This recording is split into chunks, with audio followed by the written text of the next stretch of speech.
2000 సంవత్సరంలో రిలీజ్ అయిన బద్రీ సినిమాలో అమిషా పటేల్ ప్రకాష్ రాజ్ చెల్లి కోసం పవన్ కళ్యాణ్ మీద ఫైట్ చేస్తాడు ప్రకాష్ రాజ్. రాజకీయంలో నిజ జీవితంలో కూడా పవన్ కళ్యాణ్ 2024లో గెలిచిన తర్వాత కూడా ప్రకాష్ రాజ్ అలాగే ఫైట్ చేశాడు. దమ్మున్నోడు ప్రకాష్ రాజ్. 1993లో బాలకృష్ణ గారికి 2 సినిమాలు రిలీజ్ అవ్వటం విశేషం. నిప్పురవ్వ, బంగారు బుల్లోడు.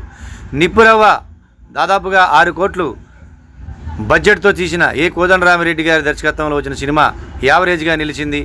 గ్రామీణ నేపథ్యంలో వచ్చిన బంగారు బుల్లోడు సూపర్ డూపర్ హిట్గా నిలిచి ప్రేక్షకాదరణ పొందింది. ఇందులో రమ్యకృష్ణ, రవీనా టాండన్ నటించారు. ఆసారి నారాయణరావు గారి 2000 సంవత్సరంలో రిలీజ్ అయిన బద్రీ సినిమాలో అమిషా పటేల్ ప్రకాష్ రాజ్ చెల్లి కోసం పవన్ కళ్యాణ్ మీద ఫైట్ చేస్తాడు ప్రకాష్ రాజ్. రాజకీయంలో నిజ జీవితంలో కూడా పవన్ కళ్యాణ్ 2024లో గెలిచిన తర్వాత కూడా ప్రకాష్ రాజ్ అలాగే ఫైట్ చేశాడు. దమ్మున్నోడు ప్రకాష్ రాజ్.